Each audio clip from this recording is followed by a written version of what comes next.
Okay, so it's 10 o'clock at night. I've been up a few minutes. I am actually awake now. The rest of the day yesterday was just weird. I guess I finished eating at like 11, and I tried to sleep, but I was too tired to get up and too awake to fall asleep. And that lasted for like a good 5 or 6 hours. I didn't actually fall asleep until like 5 o'clock. I did, and I got enough sleep that I can start a new day. Um, and I am confident I'm awake and I can start a new day. What am I going to do? Maybe I should take note that it's Halloween and I don't really care about this part of it. If it was a little bit warmer, I'd be outside having fun, but it's not. So I'm inside instead. It is actually going to warm up quite a bit tomorrow, though. Um, so that's I have computer stuff to do for the rest of the night. There's an off chance that I may get some parts of Inri 17 uploaded, but I'm really focusing on the computer stuff for the rest of the night. Let's go grocery shopping tomorrow. Let's get all that stuff dealt with, and then I will probably be working on music for most of November, hopefully. There's a very interesting article here at 538, which is looking at some of the early voting numbers and confirming what I've been saying. The headline says Hispanic support is up, black turnout is down. If you read the article, it explains also that white liberal support is up. So Hispanic support is up. I think that's something that's independent of black support being down. But we've got black supports going down. White liberals are coming up. They see the data, but do they see why that makes sense? The observation that black Democrat turnout is bound to come down is the same predictable and obvious observation that white Democrat turnout is bound to come up. Because as the black identity vote fades off, the white racist vote comes back.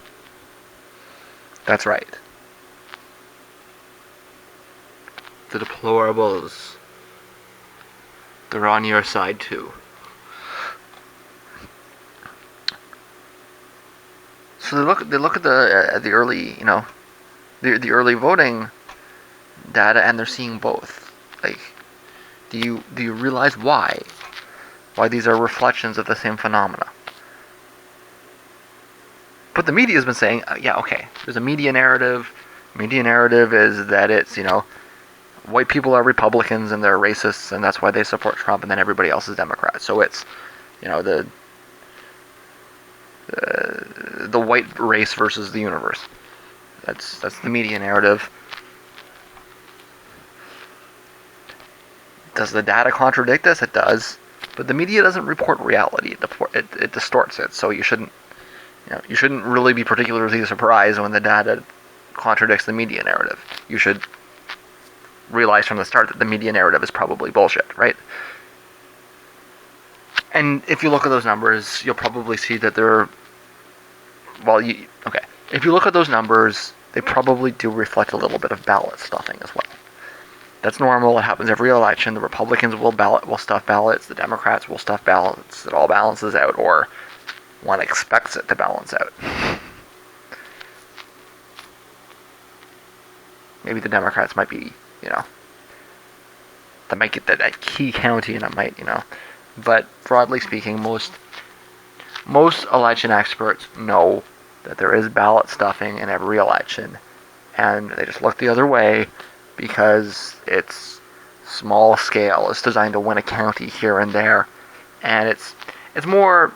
See, here's the logic, okay? If you were the Democrats, you have to say, we have to stuff ballots because the Republicans are going to stuff ballots, and if we don't do it, then we'll lose because they'll stuff them. And if you're the Republicans, what you say is, well, the Democrats are going to stuff ballots, so we have to stuff them, otherwise we're going to lose. And so then they both stuff ballots and it balances out, right? That's the reality of it. And it's well understood, well reported. Maybe you don't know that, but you knew now, right? The way they're reporting this is though it's shocking, surprising, because it contradicts the media narrative, but I actually think that that's what should have been expected, okay? Everybody's talking about the decrease in black turnout. Nobody's talking about the increase in white liberal turnout or how that helps Hillary Clinton.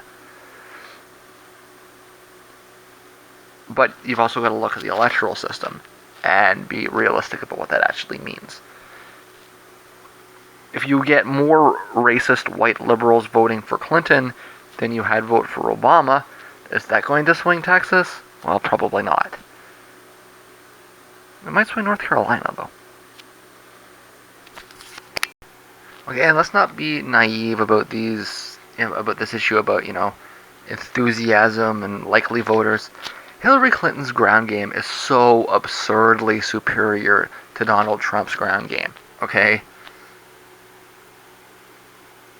Did you see what she did to Bernie Sanders?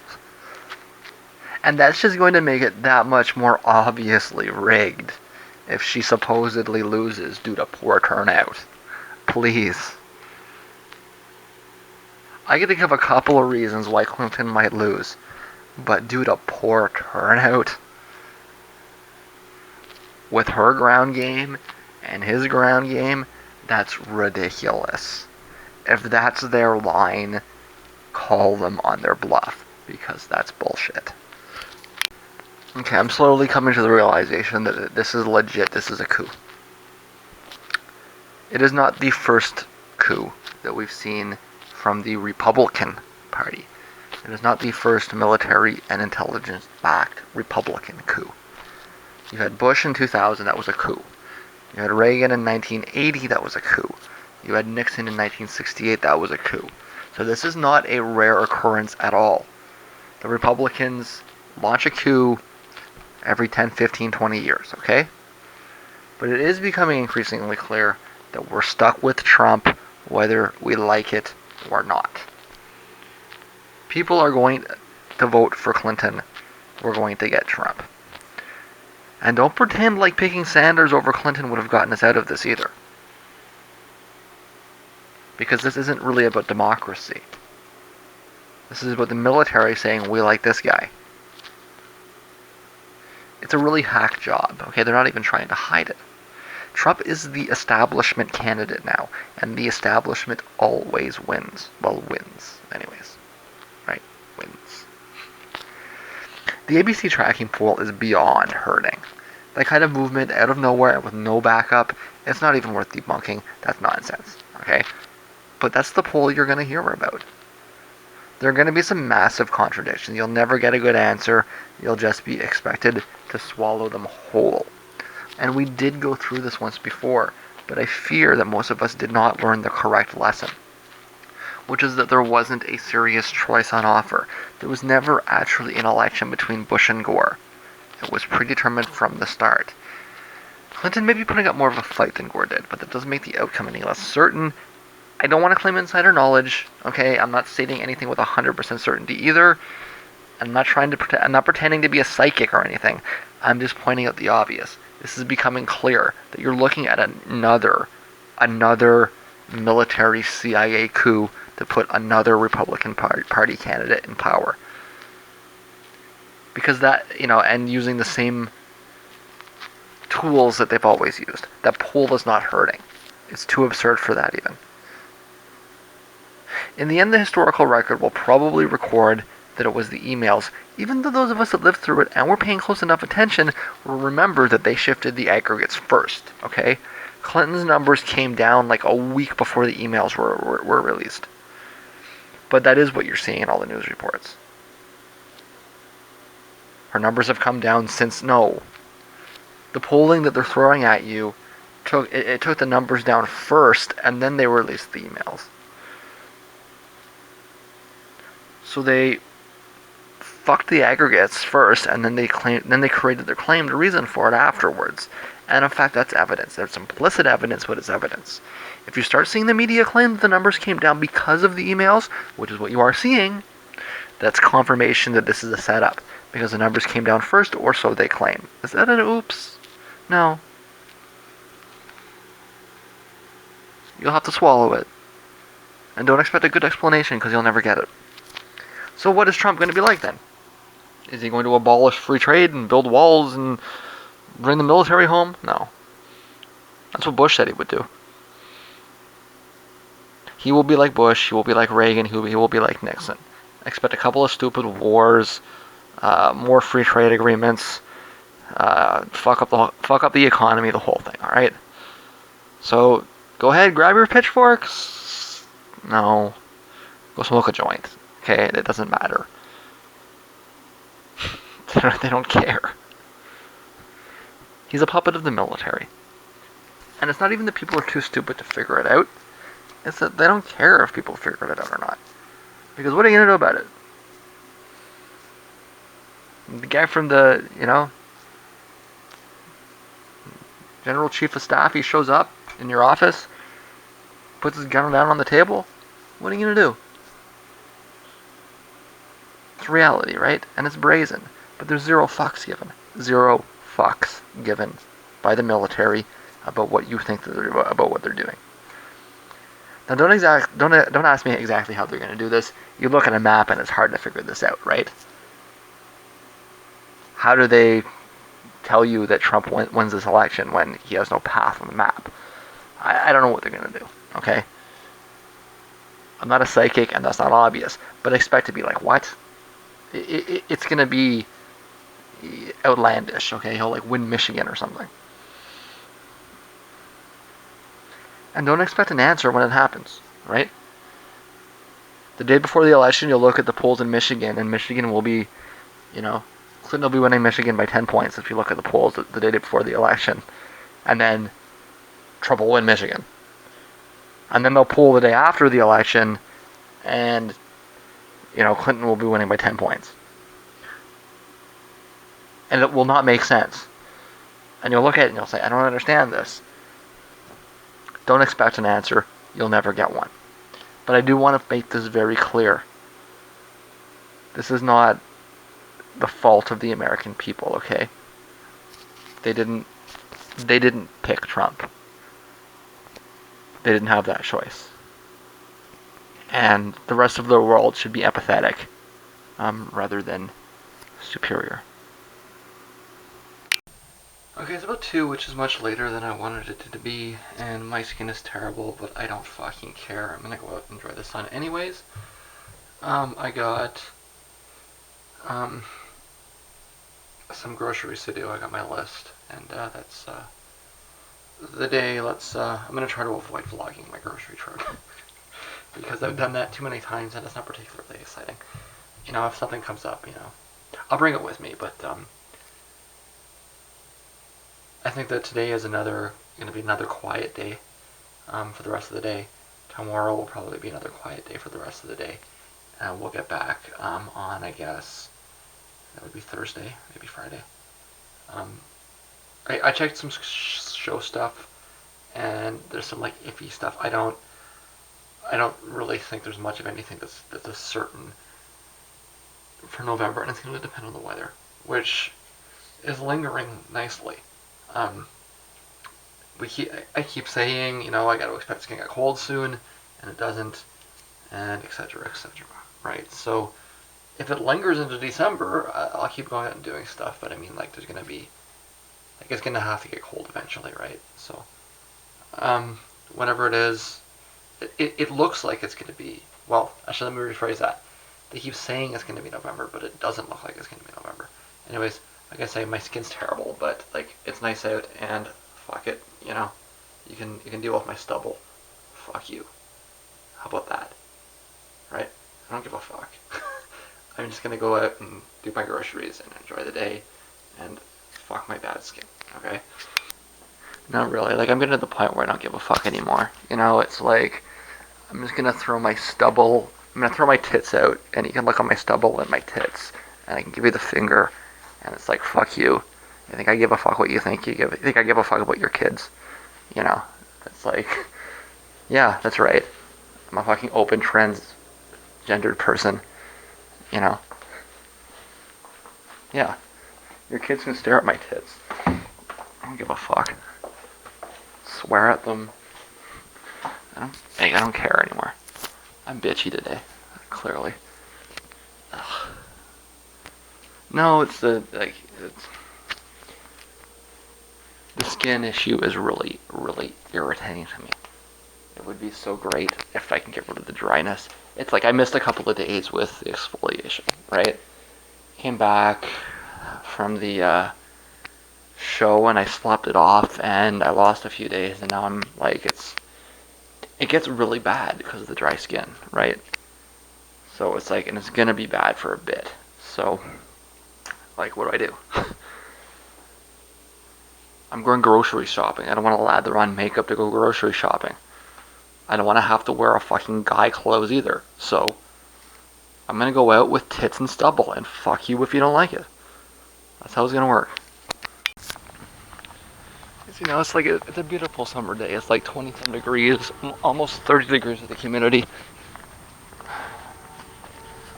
We had a few days like this last year too. And we did have a cold snap. It doesn't seem to me like we had a cold snap because I was in that week. And I'm not smoking anymore, so I don't really go out unless I'm going somewhere. I didn't go anywhere, so it's like I didn't experience that cold snap at all. I was just inside the whole time, right? So, like to me, it like I know it's not true. I know there were cold days here. Last week, the week before, well, even like yesterday was cold here, right? Like last night, it was like frost, right? It's just I haven't. It's been pretty much. I had a couple of like, you know, springish days, or sorry, fallish days, but it's been summer the whole time, right? So, for me, anyways. So this is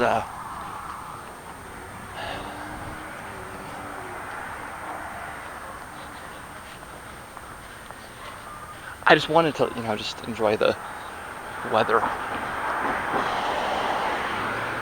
It'd be nice if my skin was a bit better. So, anyways, like I say, if I get some nice shots, I'll take it. But I don't have headphones on or anything. And I'm grouchy, so let's get this done as quick as I can. I'm still grouchy, but I'm frustrated. You know, it's something that I kind of hoped I would have dealt with a long time ago, although I haven't, and I don't know if I ever will, you know. The flip side of it is that, like,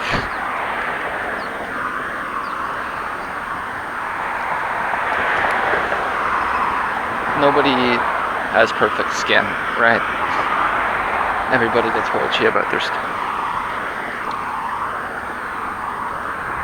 First world problems. A little levity is useful, but still, it's frustrating. Anyways, grocery shopping. It was actually going well. I was making good time and everything, but I forgot my bank card. So I gotta go walk back and get my bank card and I'll walk back. It's gonna be like an hour. I asked them to put the card aside. They never do. We'll find out when I get there. Yeah. What can I say? I'll have to double check when I get back. But I just gotta go get my bank card and come back. What can I say? Okay, I got my card. It's about 3:30. Hopefully my stuff is still there. I kind of haggled with the lady and I put my eggs and my cheese back. The rest of it hopefully is still there. I'll have to double check it when I get there. I've got the grocery list. It should be pretty much everything except toilet stuff, if I remember correctly, and juice. That's why it was bothering me, because like there was stuff that I didn't have written down. So, you know, am I gonna remember it?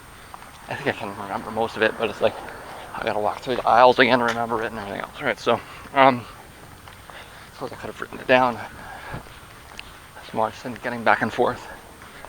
I'm a little worried about the soy milk. I think she might put the soy milk back, but the reality is that you can leave the soy out.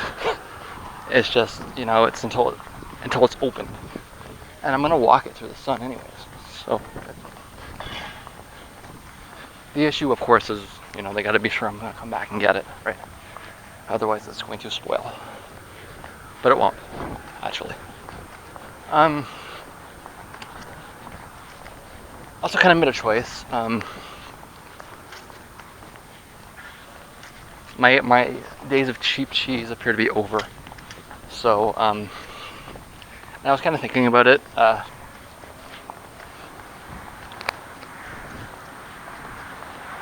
I started eating the spaghetti daily because I wanted to gain some weight, and it worked. But I also said at the time that I'd have to kind of, play it by ear kind of thing. And I think maybe it's a little, I've gone a little bit too far the other way. It's not, it's, I'm not used to being anything but underweight. So being a normal weight is a little bit disturbing to me.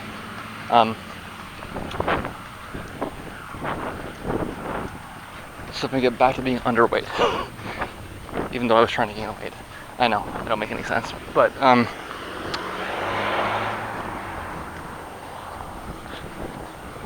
thinking what I'll probably do is, see, for years of my life, what I did was I just ate when I was hungry. And that was ideal. I kept me at a perfect weight, right? Because your body tells you you're hungry, and that's when you eat. Since I moved down here, I put myself on an eating schedule.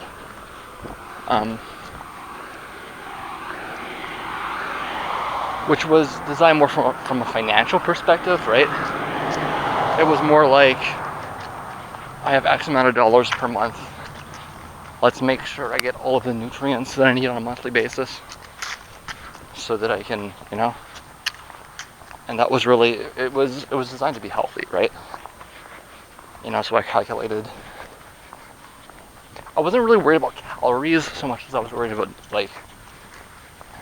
the components of a diet sort of thing. Vitamins, protein, and this sounds really vague and stupid, but I mean, I actually worked it all out, so I was getting my all the things I need, and the types of food that I picked, like tomatoes, greens, were designed with that in mind, right?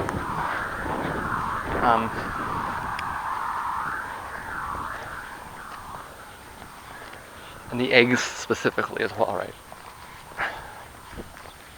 The eggs are probably the most important part of my diet at the end of the day.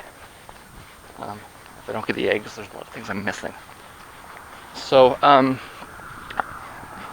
but I used to just eat whenever I was hungry. But the way I had it scheduled so that I would eat on a specific day, which is far more regimented than anything I've ever had in my life before, right? Now that I've pulled back to a mostly pasta diet, I think that I can probably kind of just go back to being a little bit more sporadic. I've got myself in the habit where I'm eating every day, which might sound normal, right? Most people eat more than once a day, right? But my normal habit for most of my life has been, on average, I'll eat twice every 3 days or something like that, right? So,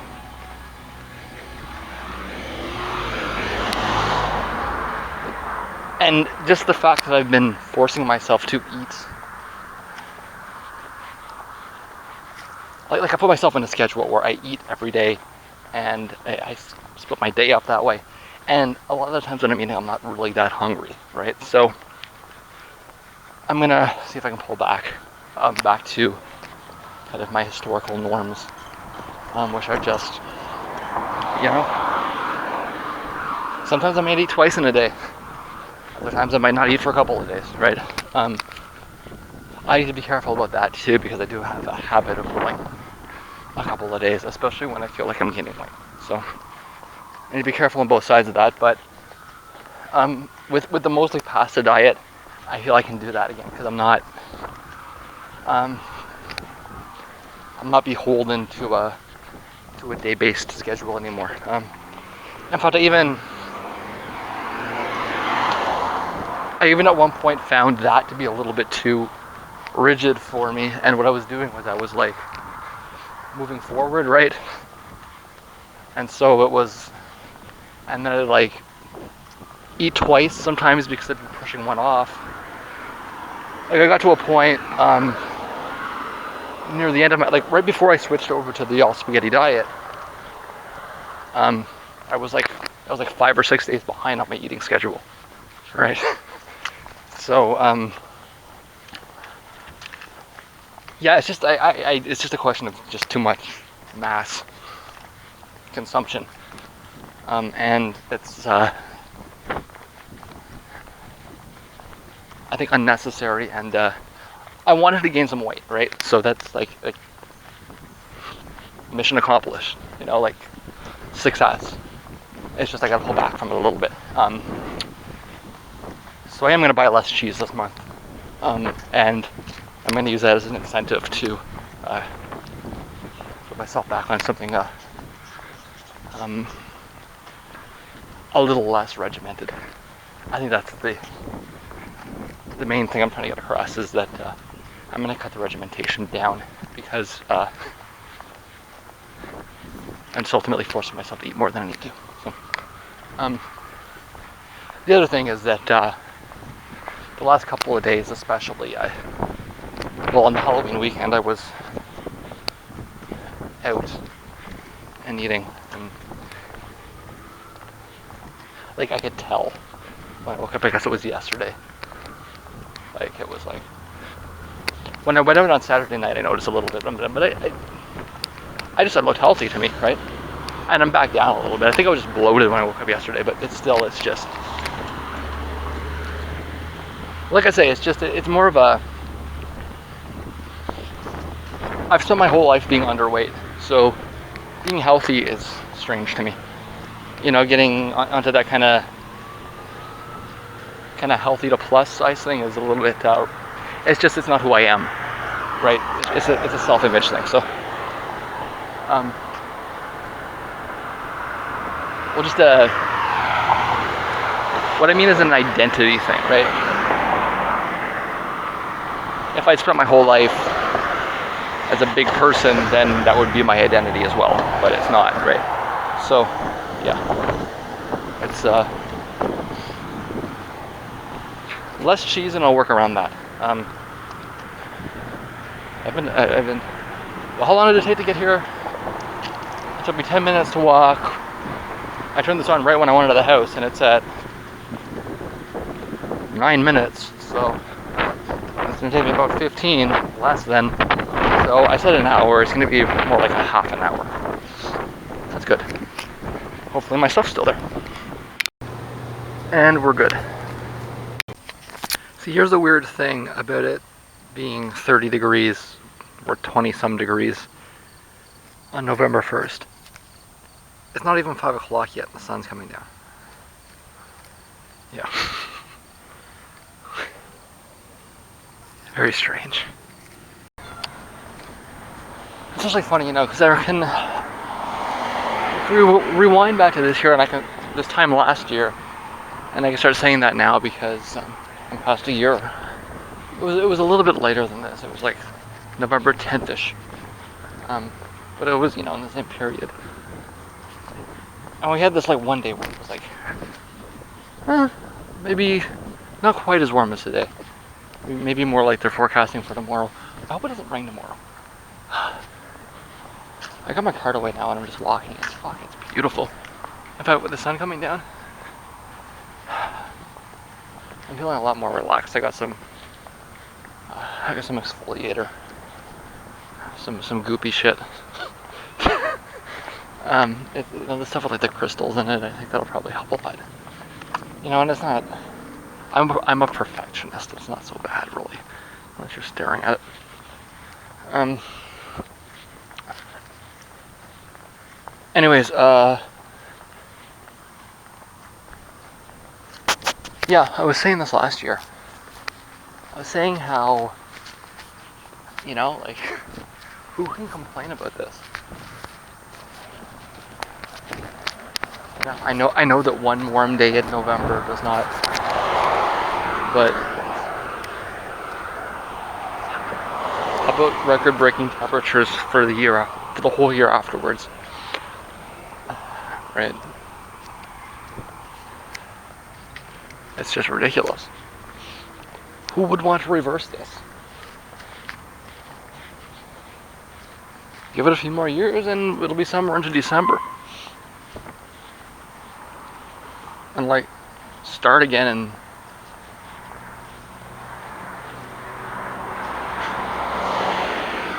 if we can get winter down to like a few weeks in January,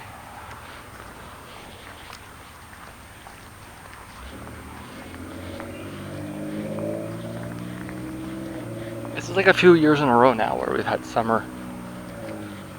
Well, we had that one, I think it was 2013, it was cold. Okay. But like 7 or 8 out of the last 10 years, it's been summer into November. And who in the right mind would want to reverse that? There is actually an answer to that. If you live in India, you're dealing with 55-degree heat waves. And that's no exaggeration.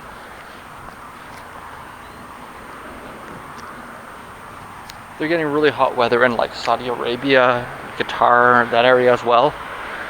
But they have so much wealth there that everybody just lives in the air conditioning anyways. You know? There's a lot of poor people in India, and they're gonna get hit hard. They're already getting hit hard. But it's like, stop burning the coal. It's like it's hard to be empathetic. No, like I don't like this argument. It's kind of racist, but there is a fundamental truth to it. I mean, we're not stopping this for us. It benefits us. We're stopping this for the other people in the world, or we're arguing that we should stop it for the other people in the world. But they're the people that are doing it the worst. So,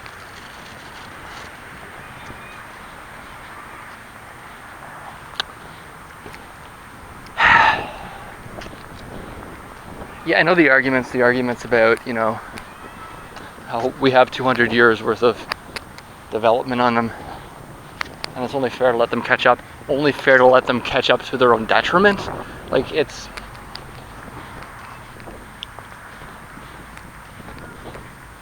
So...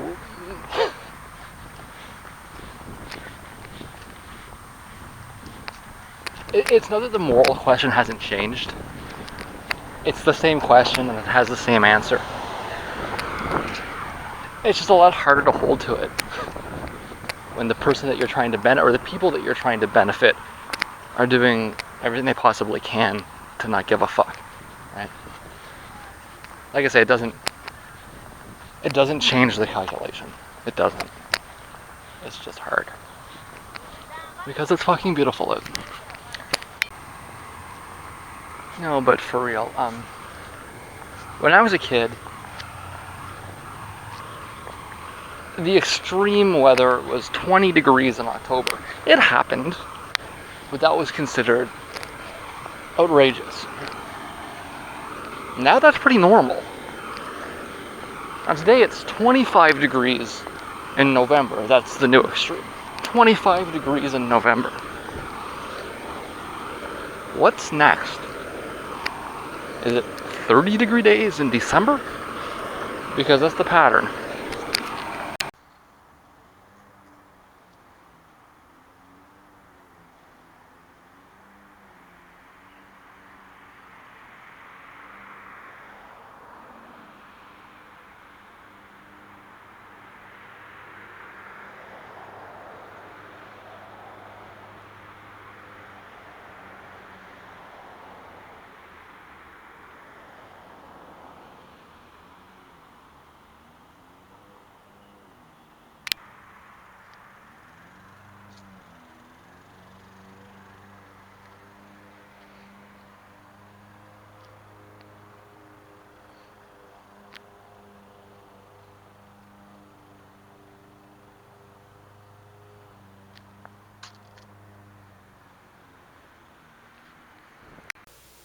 Okay, so it's about 7:30 and I'm home and my feet are just fried. I realized walking out of the last store that this has actually been a long day. This is going to be a 2-day vlog. I've been up since like 10 o'clock last night. Just kind of clicked when I was walking. I was like, wait a second, I've been up a long time here. So I don't know if I'm going to be awake much longer or if I'm going to crash or what, but um, it's not going to be, okay. I'm definitely not doing any cleaning tonight. I may do some editing stuff or just mess around on the computer a little bit more. I think I'm almost certainly done for the night. Tomorrow is just cleaning, so um, yeah. But tomorrow's the 2nd. I should be back at work on the 3rd, almost guaranteed. So that is good. I have every intention to make quite a bit of progress over the next week or so. So for now, I think that I'm done.